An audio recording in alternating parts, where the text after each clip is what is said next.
Le thérapeute de couple n'est pas quelqu'un de neutre, c'est pas quelqu'un qui va chercher un compromis, c'est plus quelqu'un qui va aider les deux personnes, d'une part, à être informées sur comment elles fonctionnent, et d'autre part, si tout va bien, à trouver une réponse qui leur convienne à chacun. Que cette réponse elle aille vers la séparation ou que cette réponse aille vers la reconstruction, peu importe. Le pire peut-être serait de rester, et il m'arrive quelquefois de dire de façon peut-être un petit peu humoristique et aussi pour les faire réagir. Par exemple, s'ils ont 40 ans, admettons la quarantaine, ben je vais leur dire oui, ben avec l'espérance de vie actuelle, vous en avez au moins pour 40 ans encore de vie commune, et si rien ne change, vous en avez encore pour 40 ans de cette vie-là. Bon nombre de couples en difficulté s'imaginent que la solution c'est rester ensemble ou se séparer. Or, rester ensemble ou se séparer, c'est plutôt une façon de poursuivre la relation.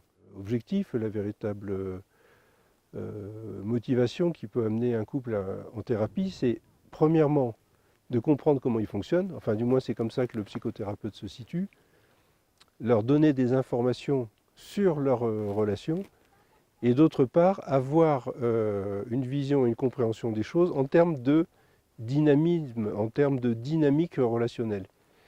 Et il ne s'agit pas ni de trancher, ni de savoir qui a raison, qui a tort, quelle est la bonne solution, donner des conseils, mais c'est d'activer un processus.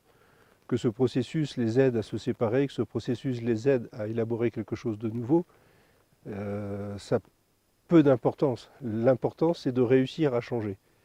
Certaines personnes m'ont demandé est-ce qu'il y avait une différence entre le couple homosexuel ou le couple hétérosexuel en consultation. Je dirais qu'il n'y en a pas. D'ailleurs, se poser cette question serait aussi de s'interroger sur la place de l'homme, de la femme. Y a-t-il une place du genre au sein du couple? En ce qui me concerne, je n'ai pas trouvé de particularité qui soit plus celle de l'homme, plus celle de la femme.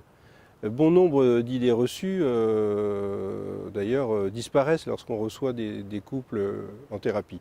On rencontre des hommes sensibles, on rencontre des femmes dures, on rencontre des femmes sensibles, des hommes durs.